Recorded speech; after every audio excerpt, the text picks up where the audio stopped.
Dun, dun, dun, dun, dun, dun, dun, dun, dun, dun, dun, dun, dun, dun, dun, dun, dun, dun. Woo!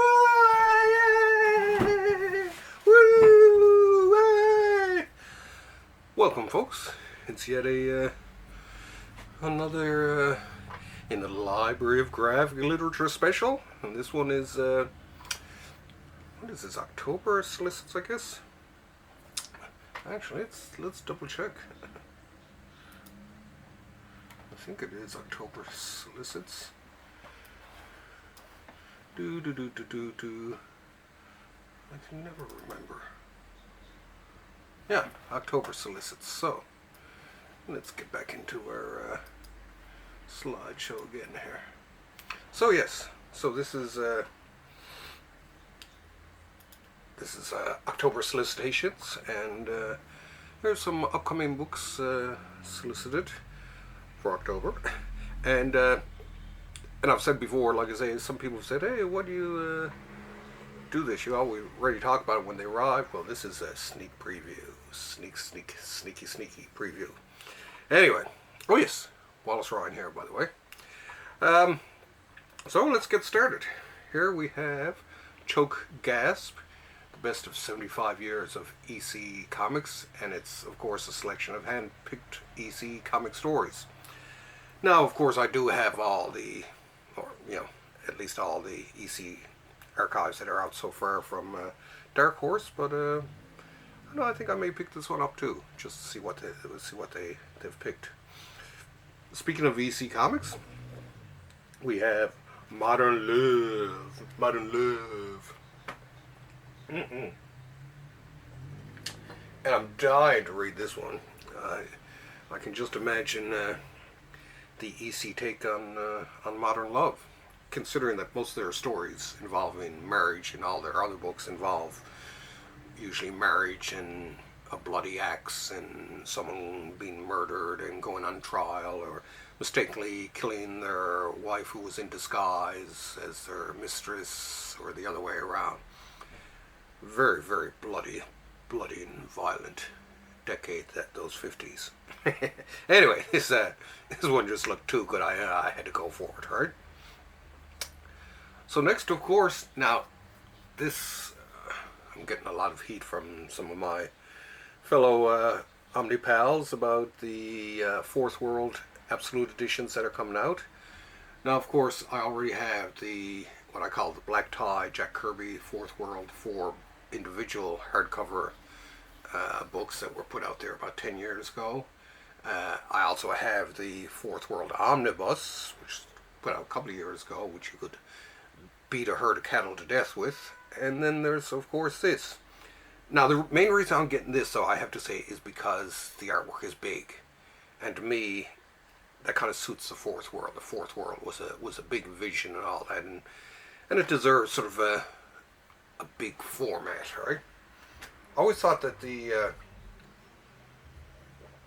Fourth World, just having a sip of tea here, the Fourth World in many ways was like the pinnacle of superhero comics for me. I think after the Silver Age and all that, and coming into the 70s when everything was so dark and mysterious and conflicted and everything upside down. In a decade where everything was upside down, the Fourth World, I think, really shone. And it still does today. And one thing people don't realize is how much the Fourth World has gone on to become the foundation of the DC universe. Before the Fourth World, I mean, the only time you've seen the heroes getting anywhere close to each other, for the most part, was the Justice League. Other than that, they really didn't cross each other's paths that much. And meanwhile, over at Marvel, of course, they were all hanging out at the same coffee shops, sharing the same babysitters and stuff like that. So, oh, here, I got take that off there. And stuff like that. So, and DC lacked that. But once Kirby came along, wasn't even thought of at the time. I'm sure, I don't know if he was even thinking about this being, but the Fourth World really has become the foundation for the DC universe, and everything now seems to spring from it. Darkseid has become like DC's Thanos, and of course, Apocalypse is still king when it comes to evil worlds. The best evil world out there, I think. And New Genesis is still heaven on an earth far away. So yeah, definitely gonna pick this one up. Oh, look at that! Look at that! Love those Kirby, that Kirby crackle, eh? Now let's move on. Ooh! This is the. I think Ordway did this. This is the comic book adaptation for the Batman, the '90s Batman movie, the first one by Tim Burton, with of course Jack Nicholson as the Joker. He was a great Joker. Actually, I still love him to this day. Actually, I recommend that anyone who has the original Batman film on DVD is to watch it with the color turned off. It's one of the rare movies that works even better in some ways as a black and white film. I think they should have released it as black and white. For the most part, too, comic book adaptations really tend to suck. But this one, not too bad anyway. But, I think it's more nostalgia is the reason that I'm picking this up more than anything else. Ooh, and Books of Magic. The strange adventures of a young boy magician and his owl. Very original, very original. I'm sure that some British author has copied Neil Gaiman's character and probably made a fortune off it. But anyway, Gaiman was there first. And Books of Magic, absolutely excellent book. I could tongue kiss that book. It's so beautiful. And John Bolton, Scott Hampton, Charles Vess, and Paul Johnson. Who could ask for anything better? Especially Vess. He's probably my favorite out of all them. Charles, you rule. And this is the DC Wanted. This is, of course, a collection from the 70s. And the main reason I'm getting this is that I actually loved the reprints of the 70s, the DC and the Marvel ones, actually, because it was the Marvel ones that really did turn me on to Kirby, actually. The Marvel's Greatest Comics, the reprint of the Fantastic Four, that's what got me hooked. And I've never been the same since. And this, of course, I like the Wanted, same with the Secret Origins that they put out at the time. They were they were great ways to get a taste of some of the older comics. Hey, keep it down out there. God, it's a noisy neighborhood, isn't it? Anyway. Another sip of tea. Anyway, it just looked so cool. It's just like, I gotta get my mitts on this baby. Next, of course, John Constantine. Is it the Gareth Ennis ones? Yeah, which of course, as many fans of Constantine tell me, are the best years, so definitely going to be picking up this omnibus. Just looks so sweet. Love the story too. It's pretty bizarre, but hey, love it. And this is this Superman and God help me, I can't remember the title of this one. Anyway, it looked like a cool Superman graphic novel. Batman family. I kind of like the Batman family. I did collect it at the time. I like sort of a lot of the backup stories. Once again, it was a way to get your paws on some of the older books and have a look at the older characters. Wasn't a huge fan of the DC Giants because they sort of supplanted the 100-pagers. So as a kid, I was very angry for a long time that they ditched that, right? And I mean it's funny how the logo there looks so much like today's logo. Well, actually, I think it is. But yeah, that's definitely another sweet one to pick up. Ooh, and the Superman hardcover, year one. Well, I read the first episodes. I haven't had a chance to read the second volume yet, but I actually liked Miller and Romita Jr.'s Superman. It's it has a cool innocence to it anyway, especially the first one. I know there were some people complained about it, but there were actually a lot of people, like myself, who really liked it. So check it out. It's definitely worth picking up, I think. Ooh, and from the Library of American Comics, surely one of the greatest publishers of comic strips out there today, comes For Better For Worse, Volume 4, The Complete Library from Lyndon Johnson. I mean, I'd read a couple of strips here and there through the years when it appeared in the paper, but I wasn't as much into newspapers around that point anyway of my life in the 80s and 90s. I guess reading too many comics. But anyway, it's kind of cool because it really is autobiography in strip form. It's kind of like Harvey P. Carr, but without all the swearing and the angst, I think, right? But definitely worth picking up. And I think there are going to be 10 volumes, I do believe, to this. So run out, and the other 3, I do believe the other 3 are still in print. Don't quote me on that, but check it out for yourself. But they are definitely so worth it. Which is what I could say about any Library of American Comics book. They are beautiful, every single one of them. Then, of course, speaking of the Library of American Comics, next up comes Steve Cannon from Milton Caniff, and I love, this would be, I think this is volume 10, I do believe, but I love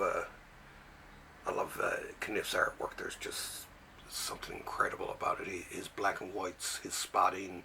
I mean, Caniff, I mean, I could go on and on about Caniff. I could do a whole show about Caniff.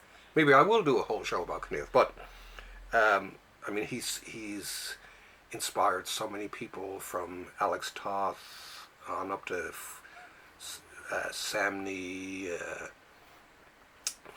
Steve Root in some ways. There's a lot of people that have become, and Matt Wagner is another one, Franco Francaville, and they're all what I call, well, they're Tothians, but they're also Caniffians in terms of comic book philosophy.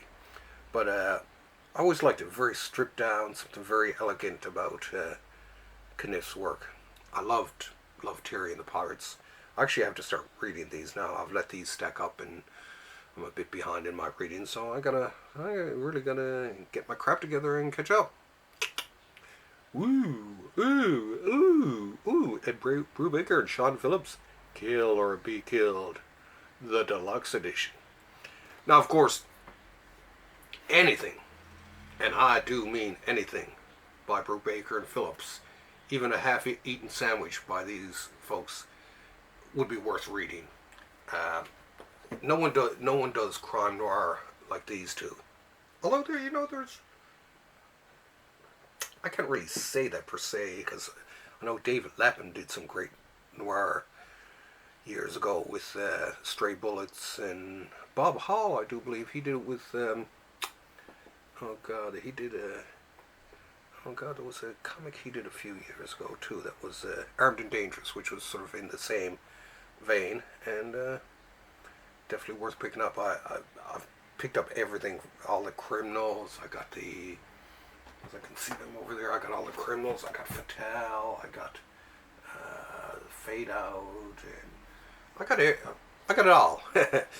The Sleeper, one of my favorites of Brubaker's. But like I say, any time anything from these two comes up on the computer, instant buy. Don't ask, just buy it. Whew, and what is this here? Little Boyd. I don't know much about this one, but what I do know is that people at the shop, people have been going nuts for this one and buying it like there's no tomorrow. So, and everyone who bought it told me that they absolutely love this comic. So that's what put that onto my list. A lot of times, some of the books that I buy actually on the recommendations from my fellow comic book fans who shop at Downtown Comics, surely the greatest comic book store in all of creation. And I love chatting with people when I see what books they're buying, and I ask them, is this any good? Why do you like this, or something like that? And it just, I mean, I learned so much that way. It's the same too with how I learned from the comment section here on the videos. I get so many great recommendations from you folks out there. Thank you very much for that. Those too, by the way. That it's just absolutely amazing.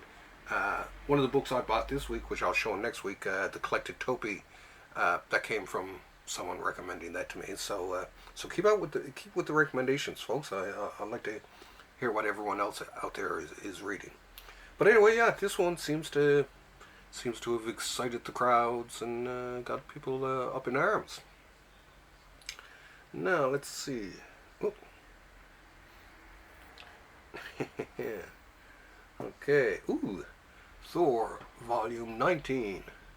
This is the one with Keith Pollard and a few other people. I mean, I bought these when they were coming out, and it's probably not some of the best Thor comics. To me, the best Thor comics were the Kirby Lee ones, the Simonson, Jason Aaron. Jason Aaron does a mean Thor. But you know, it's Masterworks. I gotta get it. It's I hate myself. And speaking of which, this one here, this is going to be one of my favorites too, because you got Romita Jr., Arthur Adams, Dave Cockrum. So yeah, Nightcrawler, Bizarre Adventures, and X-Men numbers 194 to 200, and annual number 9. But yeah, especially the Arthur Adams work here. Arthur Adams, to me, I loved his work from the very first time I seen it. There was just something terribly amazing about it. So this one is on the must-buy list, but with a smile and a kissy kiss. Anyway, ooh, and of course, I have to get the Marvel Masters of Suspense from Steve Ditko and Stan Lee. I love, of course, as you all know, I'm in love with Steve Ditko, or his work at least, and so anything comes out by him, I automatically buy it without even thinking about it. I mean, I have the Steve Ditko archives, but then I have the same books in the PS Art books, the individual ones, and then I have, some from Yo books, collections from all around for him. A couple of DC books, the Creeper, the Steve Ditko omnibuses from DC. So yeah, anytime anything from little Stevie pokes up, I want to get my mitts on it. This, of course, like the one before it, has a lot of the stories from the Atlas era of Marvel, and I'd actually been collecting these as Marvel Masterworks, the Atlas era Marvel Masterworks. But Marvel seen fit in their infinite wisdom there a couple of years ago to cancel the Atlas era, and right in the middle too. It was just like I was so pissed because those all that's where I was hoping to collect not only the Ditko 50 stuff, but the Kirby Atlas stuff too, and I got so far along, and I was just so disappointed. But when they came out with the first Monster Bus with the Jack Kirby monster comics and all that, the first 2 volumes of that, I knew that sooner or later they were going to come out with something for Ditko. And as a matter of fact, I got the first volume just sitting over there waiting to be read right through. And but now what I'd like to see now is them to do Marvel Masters, because there's a lot of other great artwork in the Atlas era that I think that they could collect and should collect, especially for us hardcore comic fans. Because there's great Gene Colan stuff out there. There's Joe Manley. There's all kinds. Well worth mining that era for a little bit more. Love you, Marvel Masters of Suspense Volume 2. And to end it all off, this on a recommendation from my buddy Dennis Osborne, who you all know from his several appearances on this show, the Ultimates, the Mark Millar and Brian Hitch omnibus that's coming out. But yeah, he recommended it to me. He knows how much of a comic fan and a Marvel fan I am, and he said that I really should give this a try because it's kind of like a alternate universe Marvel. That's actually kind of cool. And so yeah, so that's on the top of the list. So once again, folks, there's the solicitations, the October solicitations. September 1, the November ones are already dropping already. So within a couple of weeks, I'll probably end up doing a show about those. And some great looking stuff coming from them. So keep your eyes out and definitely check out my next look at the solicitations. Anyway, like I say, this week I only had 2 books, so I'm going to throw them in with next week's pile or whatever, because there's quite a few nice ones coming in next week, including the Marvel Horror, which I know I'm just going to be slobbering all over like a 14-year-old teenage boy. But because I was a big fan of them back then, and a lot of stuff that's going to be in that one. What other comics have I been slobbering over? There was a couple of other ones there for next week. Anyway, we'll watch me slobber over them next week. Anyway, so that's it for me.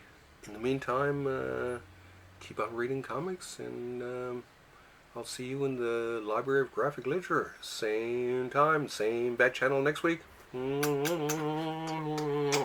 Love all you folks out there. Now, get out there and get reading. Okay, bye. See you later. Do do do do do do do do do do do do.